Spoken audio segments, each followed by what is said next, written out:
for your preparation for this class to respond to this question. Do people share a common perspective in morality and ethics? Why or why not? And the next question I ask you was, should people share a common perspective? Okay. Uh, and I also was asking you about uh, what you see are operative uh, moral perspectives that we have in society today. Okay.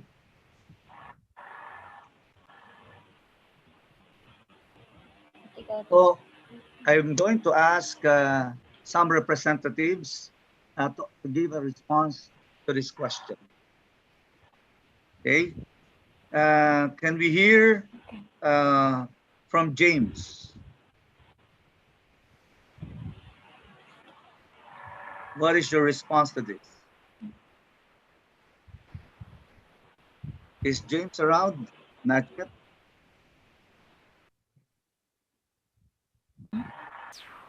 Okay. Can we go to another? Okay. Uh, who else would like to volunteer? Peter, are you there? Can you Yes, read what you have yes, written? yes, Can you Father. read? Can you read what Yes. you have written? Yeah. So, in your first question, is about do we share a common perspective in morality? Why or why not? So, my answer is I think everyone shares a common perspective in morality because, in my opinion, the morality comes from within. It means from ourselves, our desire want to be good, and even you are from a developed country or a poor country or you are from a city or rural area. It doesn't matter that you share a desire of being a good person. Actually, everyone on earth wants to be a good person. And when we want to do good and avoid bad, each of us were born with that desire. For us Christians, we call that the conscience. And like the lesson to teach us about perspective, perspectivism. That's it means there is the truth, but we cannot achieve it only. It means morality also like that. Also common morality, but it depends on each of us. We can see it or realize it clearly or not. But actually, there's a common morality in my is my opinion. But Okay. Is there anyone here who has a different response? Peter? Fundamentally, Peter is claiming that we all share because we all have a shared vision, okay, and trying to be good people, good persons, okay, in society, okay. When you speak of morality or ethics, it's about, especially in terms of perspectives or in terms of uh, the choices that we make in pursuit of that vision is something that people normally share with one another, regardless of their cultural background, regardless of time, etc. Is there any other response different from that of Peter? other Father. Yes, go ahead, Sister Anari. Nari. Okay. Yes, Father. In my opinion, um, I do not. Uh, people do not share a common perspective in morality or ethics, because even the goodness or the good for another person is different from another, because um, our morality is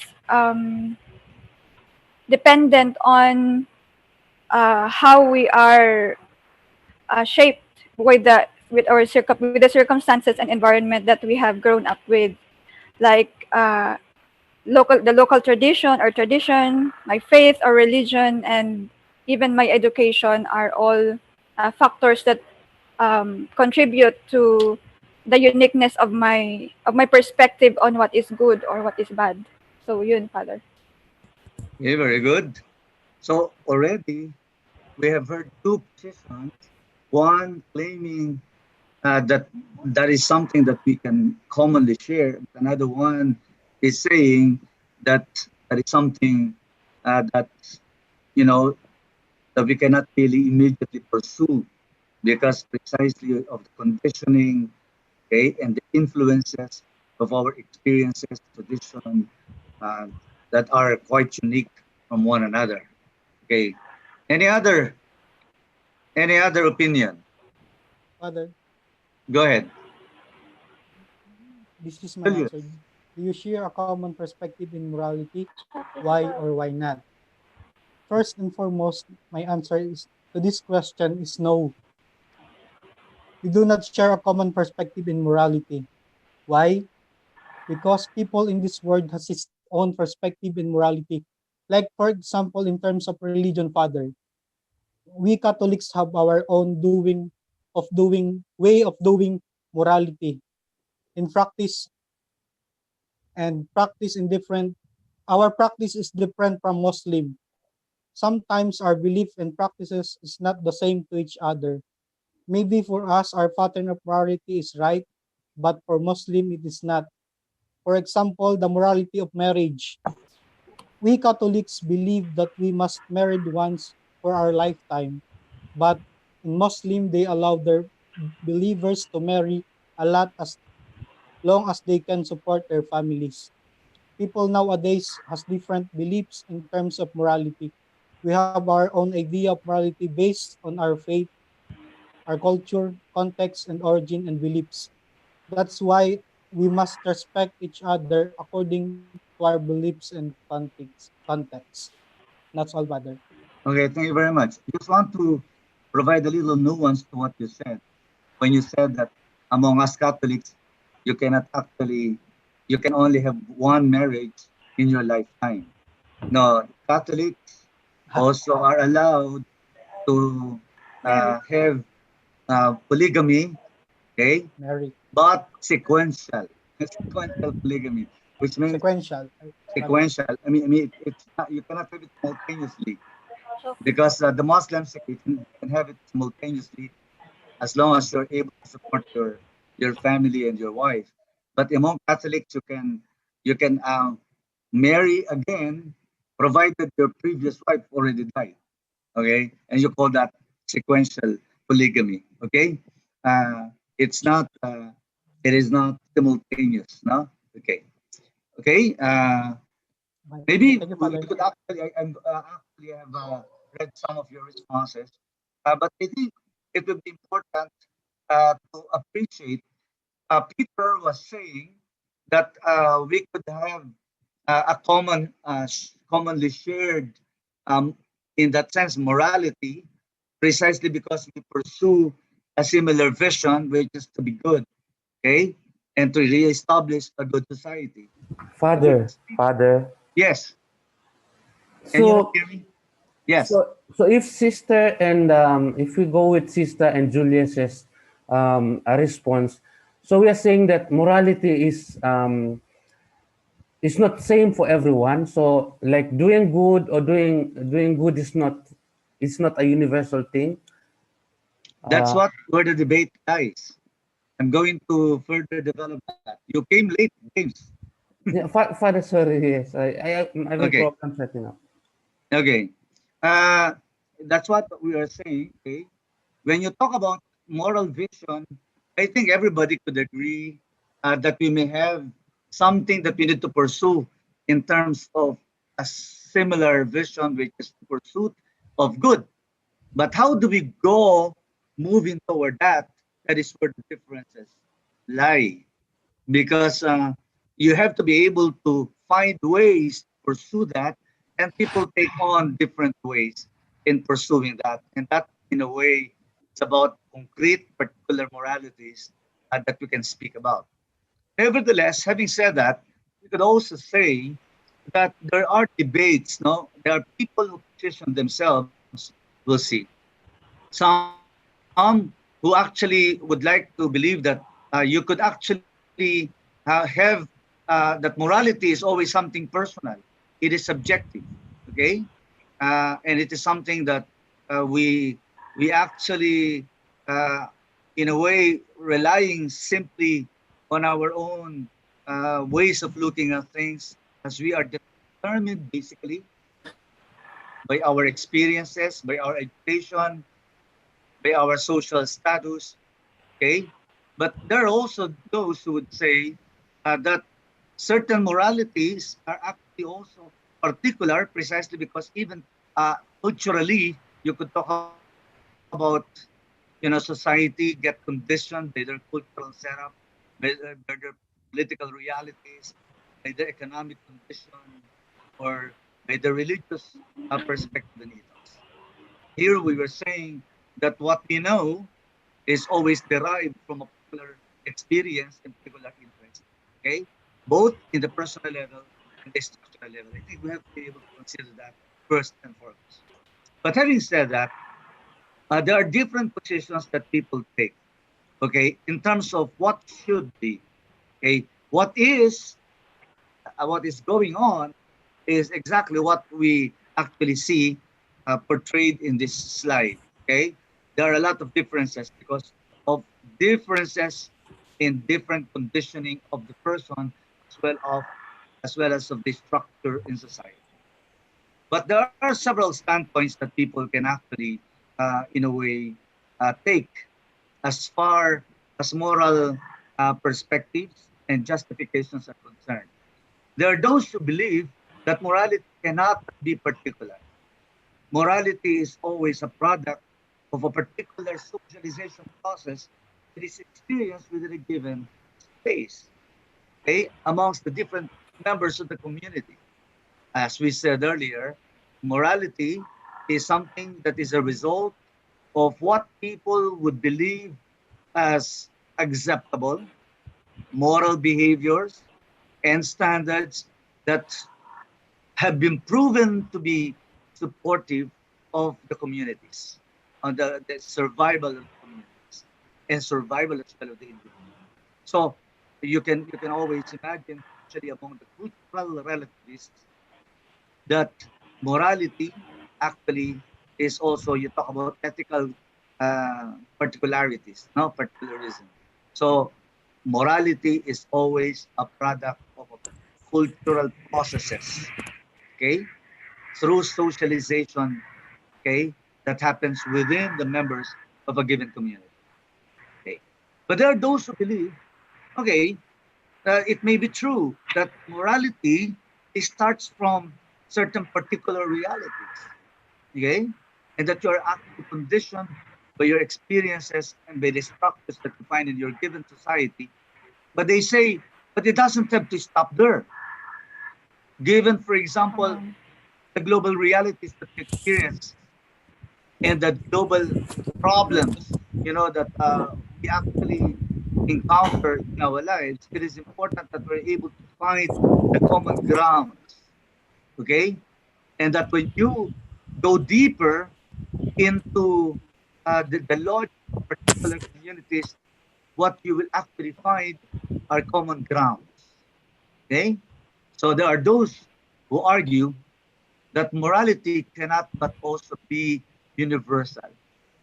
Every culture, starting from their own particularity, should be able to go deeper into the fundamental ethical logic. Okay, and that's where you discover common grounds of human experiences. Okay, common grounds in pursuit and in that justification of the good. So, and they claim that morality should be so because, uh, especially in a world like ours, you have to be able to ensure that there are certain norms, okay, normative ethical standards that should be able to govern people in society and in the different parts of the globe. One example of this is the Universal Declaration of Human Rights. that there are fundamental expectations that people should be able to follow in order to ensure that every single human person is actually treated according to his fundamental dignity as a human person. And no amount of cultural differences should be able to brush that aside on the margins. But every single person has a fundamental claim to his fundamental rights as a human person. His rights to life, his rights to association, his right to speech, his right to education, his right to be able to participate in society, etc., are something that cannot but be recognized universally by all peoples and by all cultures. And that is in fact arrived at, okay, through the deliberation of many countries belonging to the United Nations. And therefore they refer to this as universal ethical standard that everyone should be able to follow. Do you get me? Okay. Yes, But Father. but especially now, the Yes, Father. trends, okay, the whole question about universal vision and universal standards that people should be able to agree on is a product of certain processes, that the world should be able to get engaged with, precisely to prevent, what happened, especially in in our history, where people were destroyed, where people were discriminated against. Okay, now, but in our postmodern context, especially that started sometime in 1968, okay, there are people who have moved from particular discourses or universal discourses and would valorize more the personal or individual, okay, perspectives. But when you speak of good, when you speak of what is right, it is something that I appreciate in a most subjective way. And you talk about moral standards, trying to, you know, exaggerate on that and would talk about, for example, emotivism, subjectivism, relativism are forms of moral justifications, okay, that pay greater attention to the reality of the individual, okay, because it is the individual that has to be able to really develop himself in freedom. There is an exaggerated celebration of freedom, especially in a postmodern context, a postmodern context that actually raises particular questions against authorities, against impositions. It is really all about my life. It is all about my determination of myself. It is all about my own pursuit of my own meaning in life. So that becomes an exaggerated position that is taken. Okay? Now, where would you want to locate yourself? Are you going for a more universal, okay, kind of moral justification or ethical perspective for a particular or for the individual? Example, those who claim that moral standards should be universal, especially as defined in our experience of the Universal Declaration of Human Rights, have been criticized with the particularists. What do they say?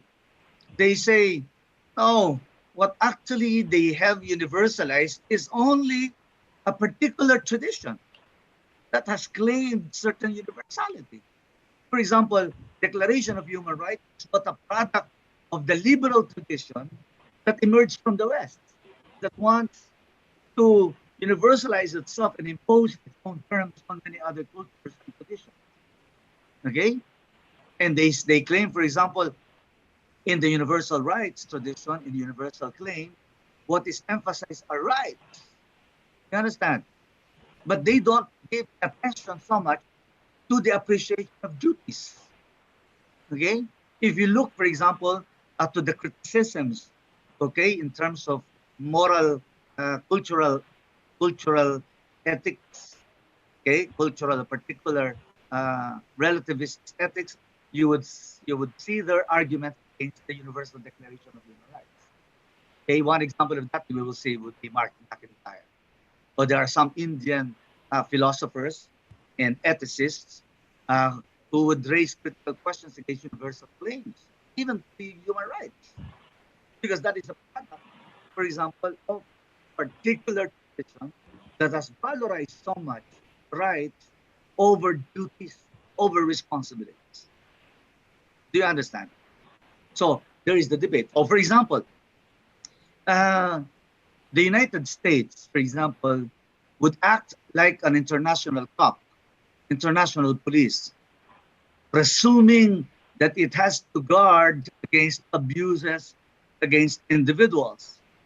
For example, the reason why Saddam Hussein was attacked, okay, in the Gulf War is precisely coming from a basic presupposition that Saddam Hussein was not following the universal norms and standards to be able to respect individual people.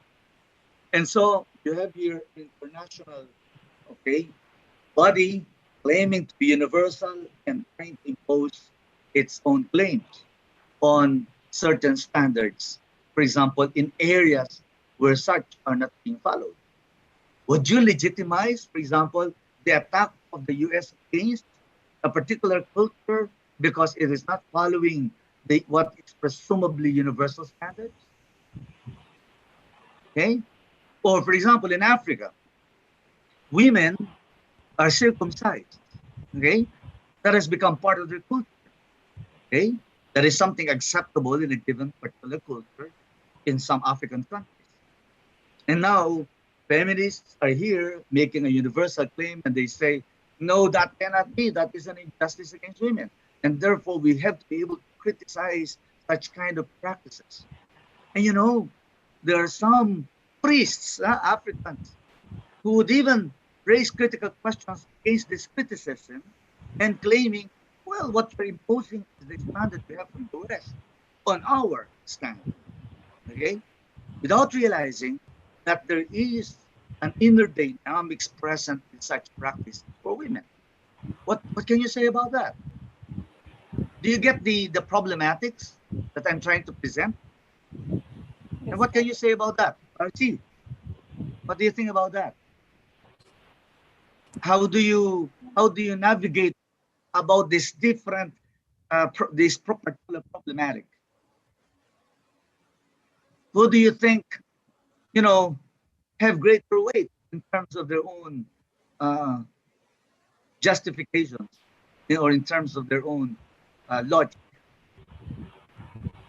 Father, I remember during our first meeting, I think, especially when we discussed about perspectivism, that Yes, in trying to impose a certain perspective, something or somebody like minorities might be excluded from the imposition. So I guess because what I have also, as I was listening, the claims of the individualist ba yun, are also yes, correct.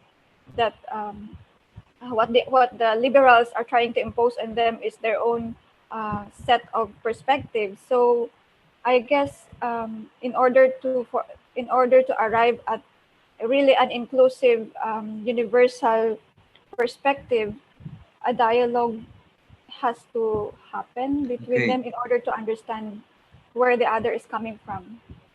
okay. Because we still recognize that there is a certain level of objectivity, okay, even in our particular standards of morality, but we need to be able to take on the journey toward that, and we do that especially through ongoing discernment and dialogue. Okay, that's right. Okay. But in trying to navigate on this, because they seem to be all correct, isn't it? Yes, Father. They seem to be all correct.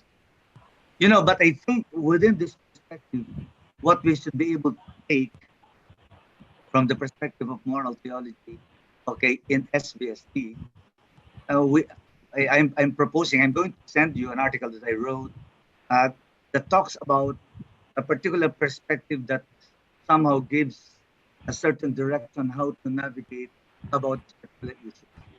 And this is what I would refer to as an analytical perspective.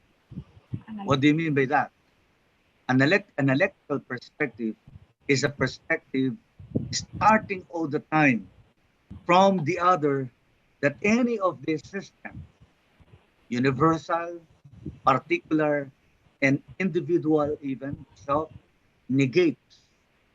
And the voice of the other, you remember, okay, the icon, the voice of the other that comes to us should be able to offer a contestation to the ideological position that may characterize actually our universal reasoning, ethical reasoning, that may characterize our particular reasoning, and may also, in a way, qualify our individual reasoning. You understand? So you claim this is what I want, this is what I feel. But the question you have to be asked is whether what you do, what you think about, impacts negatively on the other. Okay? Or for example, in your particular tradition, you have to be able to say, well, this is part of our practice. Women circumcision is part of our practice. But you have to be able to ask yourself within that particular culture, how does that practice exclude particular minorities and individuals, okay, within your own particular tradition, and let that voice coming from the other contests your own fundamental practice and ideological positions. You understand? So it is not coming from the universal. Okay? It is not even coming from outside who claim that they have the response. No. It comes precisely from the exclusions that any normative system actually produces. Or you take about universal claims. Okay? But then in the process, actually disregards and alienates or excludes, particular perspectives that it should actually be able to learn from as well. Do you understand? So, for example, Bush, okay, who actually gave an approval for the attack of Saddam Hussein, was never justified for that because it was like an imposition of a universal claim, which was after all a particular, okay, imposed upon a particular culture. Do you understand? So it is a question of trying to allow much bigger spaces for those who are excluded within a system to be able to speak against what has been, in a way, institutionalized through universal, particular individual claims that we want to contest, especially when they become ideological or when they become idolaters. Okay? Is that clear? Yes, Father. So the analytical vision, analytical comes from the word analectical. Actually, anadialectical is also another term for that. Anadialectical or analectical is actually giving attention to the other that has been excluded by any particular position, be it individual, be it particular, or be it universal. Okay, now let's move on.